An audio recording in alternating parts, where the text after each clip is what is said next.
আমি একাধিক জেনা করেছি, এখন আমার আল্লাহর কাছে ক্ষমা পাবো কি করে? আল্লাহ তাআলা রহম করুক।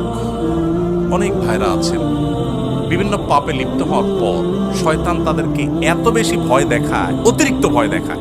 ভয় যতটুকু আল্লাহকে পাওয়া দরকার তার চাইতে বেশি যদি পায় তাহলে বুঝতে হবে শয়তানে দেখাচ্ছে। এটা কে দেখাচ্ছে? শয়তান দেখাচ্ছে। আপনি কোনো গুনাহে লিপ্ত হয়েছেন, যে কোনো গুনাহ, পৃথিবীতে এমন কোনো পাপ নাই যেটা মাপ চাইলে মাপ হয় না। এমন কোনো পাপ, এমনকি শিরকও নেই। শিরকের গুনাহ যদি করার পরে মাপ চায়, তওবা করে, মাপ হবে না? হবে না। তওবা ছাড়া মারা গেলে মাফ করবেন, এটা ভিন্ন বিষয়, কিন্তু তওবা করলে সেটাও মাফ হবে। তাহলে বোঝা গেল জেনা ব্যভিচার হয়ে গেছে, অন্য কোনো অনাচার হয়ে গেছে, অবশ্যই মাফ করবেন আল্লাহ। হ্যাঁ, মানুষের হক নষ্ট করেছেন। যুবক ভাইয়েরা 3-4 বন্ধু মিলে চা দোকানে চা খেতে বসেছেন, বাসে উঠেছেন, গায়ে জোর আছে, বাহুতে শক্তি আছে। আমি এই জন্য বলি, 4-5 যুবক ছেলে ফেলে যখন চার দোকানে বসে তখন ওই টিবয়কে ডাকার টোন কিন্তু পাল্টে যায়। একা একা গেলে বিড়ালের মতো বলে, মামা 1 কাপ চা হবে? আর 4-5 জন গেলে কি বলে? এবারে চা দে। কথা কানে যায় না? কতক্ষণ ধরে বসে রয়েছি? কারণ আশপাশে বন্ধন গুচ্ছের চা আছে, শরীরে একটু ভাব আসছে, তাই না?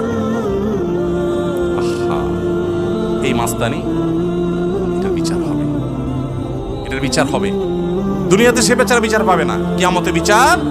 বুড়া বলে আপনি হাজির সাহেব হয়ে গেলেন, মাগার ওই যৌবনকালে যে মাস্তানি করে আসছেন, গুন্ডামি করে আসছেন, তার বিচার আল্লাহ করবেন। So be careful. এই যৌবনকে পাগলামি করে নষ্ট করবেন না, ঠিক আছে তো? ইনশাআল্লাহ যে কোনো অন্যায় করে আল্লাহ কাছে মাফ চাইলে মাফ করবেন, কিন্তু মানুষকে ওই যে ধাক্কা দিয়েছেন, গালি দিয়েছেন, অধিকার নষ্ট করেছেন, হক মেরেছেন, এগুলো কিন্তু আল্লাহ মাফ করবেন না। সাবধান।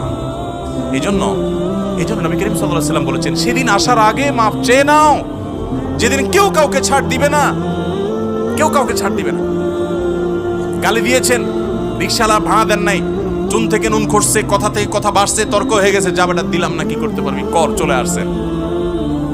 এটার ছাড় কিয়ামতের দিন হবে না। নবী সাল্লাল্লাহু আলাইহি ওয়াসাল্লাম বলেছেন, দুনিয়া থাকতে এগুলা মিটমাট করো, এই মামলা নিষ্পত্তি করো, তার হাতে পায়ে ধরে মাপ চেয়ে এটাকে শেষ করে যাও। কিয়ামতের ময়দানে কেউ কাউকে ছাড়বে না। অন্য কোনো অন্যায় করেছেন, জেনা হয়ে গেছে, আল্লাহর কাছে মাপ চাইছেন, তওবা করছেন, লজ্জিত হয়েছেন, আর কখনো করেন না, ফিরে আসছেন, ইনশাআল্লাহ মাফ করবেন আল্লাহ তাআলা। আল্লাহ বলেছেন, লা তাকনাতু মির রাহমাতিল্লাহ, আল্লাহর রহমত থেকে নিরাশ হইও না। ইন্নাল্লাহা ইয়াগফিরুয যুনুবা জামিআ, আল্লাহ সব গুনাহ মাফ করে দিবেন।